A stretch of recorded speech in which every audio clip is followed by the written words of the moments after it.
Race ভাই, আপনি বরিশাল, আর বরিশাল একটা অন্যতম কোম্পানি, আপনারা বন্ধুরা শুনে থাকবেন, সারা বাংলাদেশ ব্যাপী এটা ফ্যাক্টরি বরিশালের, কিন্তু সারা বাংলাদেশ ব্যাপী এটা সুনাম করছে অমৃত ফুডস। জি, অমৃত অয়েল এন্ড বরিশালের ফুডস। জি কোম্পানি, আমি জি, যতটুকু জানি বরিশালে এটা খুব অমৃত চানাচুর খুব নাম করছে নাম এবং করা। প্রোডাক্টগুলি খুব নাম করা। জি। আমি নিজেও খাইছি এবং আপনারা বন্ধুরা হয়তো খেয়ে থাকবেন। তো আপনি অমৃত অয়েল অ্যান্ড ফুডসের জি। একজন সফল ডিলার। তো অমৃত অয়েল অ্যান্ড ফুডসের কি কি প্রোডাক্ট একটু বলেন আমাদের। অমৃত চানাচুর আছে, আচ্ছা অমৃত পোলাও চাল আছে, অমৃত হলুদ আছে, মরিচ আছে, জি। অমৃত ডাল আছে, অমৃত ক্যান্ডি আছে, অনেক প্রোডাক্ট। অনেক প্রোডাক্ট অনেক আনলিমিটেড, মনে করেন 30-35টা প্রোডাক্ট। আচ্ছা, এই অমৃত অয়েল অ্যান্ড ফুডস এর ডিলারশিপ যদি আমার বন্ধুরা নিতে চায়, জি, সেক্ষেত্রে সে কিভাবে কি করবে? সো এইভাবেই মনে করেন হয়তো কোনো ডিলারের শরণাপন্ন হবে আচ্ছা। আশেপাশে বা এইভাবে, বা অথবা তার খুঁজতে হবে এখানে অমৃতর এসআরকে আছে, আচ্ছা, এখানে অমৃত এসআরকে আছে, অথবা তার কার মাধ্যমে অমৃতর টিএসএম এর। এখানে একটা প্রশ্ন আছে ভাই, যেই এলাকায় অমৃত, যে উপজেলা অমৃত ফুডের ডিলার নাই, জি, তা সেখানে সে এসআরটা পাবে কোথায়? সেক্ষেত্রে মনে করেন ওই এসআর ওইখানে অথবা অন্য কোনো ডিলারের মাধ্যমে ওই টিএসএম এর ফোন নাম্বার ম্যানেজ করবে। একটা ডিলার কাছে অনেক কোম্পানির নাম্বার, হ্যাঁ অবশ্যই থাকে, এসআর এর কাছে অনেক সময় থাকে, কারণ একটা এসআর সে এক কোম্পানিতে সে মনে করেন তার সবসময় মানে করতে পারছে একটা না। থানায় না থাকলেও পার্শ্ববর্তী থানায় থাকে, হ্যাঁ অবশ্যই থাকে। সে একটু কষ্ট করতে হবে। হ্যাঁ হ্যাঁ, আর অবশ্যই মনে হয় না যে বাংলাদেশের কোথাও যে এই কোম্পানির ডিস্ট্রিবিউশন নাই। নাই।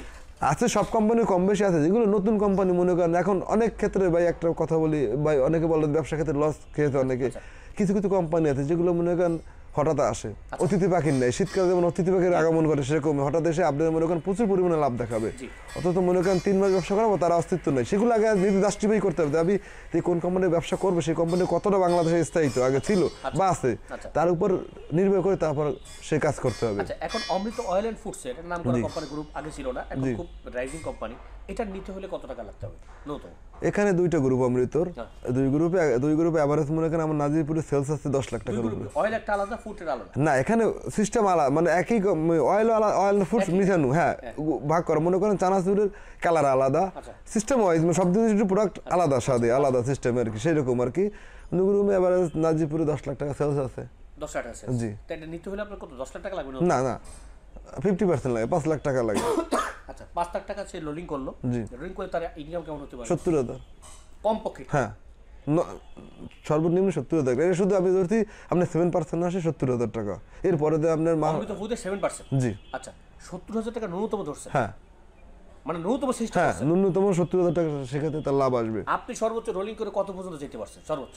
আমি সর্বোচ্চ লাভ করি 95,000 টাকা পর্যন্ত গেছি। 95 লাখ ধরা যায়। জি। তা বন্ধুরা চিন্তা করেন, একটা নাজিরপুর ছোট্ট একটা উপজেলা, এটার মধ্যে ভাই রোলিং করে এটার মধ্যেই সে 95,000 টাকা সে মাসে সে প্রফিট করছে, মানে লাভ আসছে, ইনকাম করছে।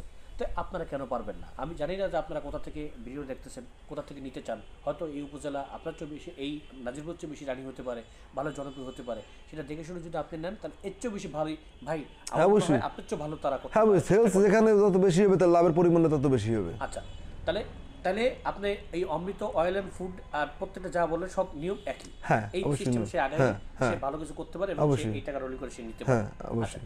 আচ্ছা, এছাড়া আর কোনো না নেই? না।